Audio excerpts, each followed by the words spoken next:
नमस्कार दोस्तों, कांग्रेस नेता जया ठाकुर ने सुप्रीम कोर्ट में एक पिटीशन दर्ज किया है, जिसमें उन्होंने सुप्रीम कोर्ट से कहा है कि वो केंद्र सरकार को 2023 कानून के तहत न्यू इलेक्शन कमिश्नर को अपॉइंटमेंट करने से रोके। आइए हम समझते हैं पूरा मामला क्या है। आपको मालूम हो कि लोकसभा चुनाव के तारीखों के ऐलान से जस्ट पहले इलेक्शन कमिश्नर अरुण गोयल ने रिजाइन दे दिया है, जबकि इलेक्शन कमिश्नर अरुण पांडे पिछले महीने रिटायर हो गए, जिनकी वजह से इलेक्शन कमिश्नर की 3 मेंबर वाली बॉडी में पहले से एक वैकेंसी थी। इलेक्शन कमिश्नर अरुण गोयल के रिजिग्नेशन से 3 मेंबर वाली कमेटी में अब chief election commissioner Rajeev Kumar अकेले रह गए। अभी लोकसभा इलेक्शन है और ऐसे में संभव नहीं है कि अकेले चीफ इलेक्शन कमिश्नर पूरा इलेक्शन कंडक्ट करा ले। ऐसे में दोनों इलेक्शन कमिश्नर की वैकेंसी जो खाली है उसको फिलअप करने की सख्त जरूरत आ गई है। इसके लिए इलेक्शन कमिश्नर को सिलेक्ट करने वाली कमेटी की 15 मार्च को बैठक है। इस कमेटी में 3 मेंबर हैं, जिसमें प्राइम मिनिस्टर एक है और दूसरे मेंबर जो है लीडर ऑफ अपोजिशन है, जो विपक्ष की सबसे बड़ी पार्टी है, और तीसरे जो है यूनियन कैबिनेट मिनिस्टर है, जो प्राइम मिनिस्टर द्वारा नॉमिनेटेड होते हैं।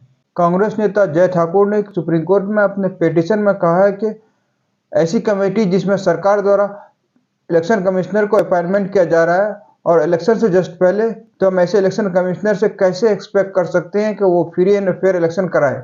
इसलिए नए इलेक्शन कमिश्नर का अपॉइंटमेंट सुप्रीम कोर्ट के जजमेंट के हिसाब से हो, ये इस वक्त की रिक्वायरमेंट है। इसलिए मैं सुप्रीम कोर्ट से रिक्वेस्ट करता हूं कि आप केंद्र सरकार को डायरेक्शन दें कि वो नए इलेक्शन कमिश्नर का अपॉइंटमेंट सुप्रीम कोर्ट के जजमेंट के हिसाब से करे।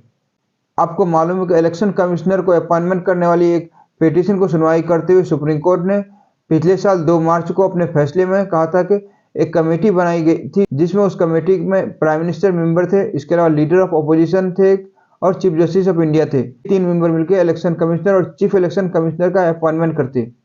मगर सुप्रीम कोर्ट के इस फैसले को जो है केंद्र सरकार ने एक अध्यादेश ला करके पार्लियामेंट में इसको पलट दिया।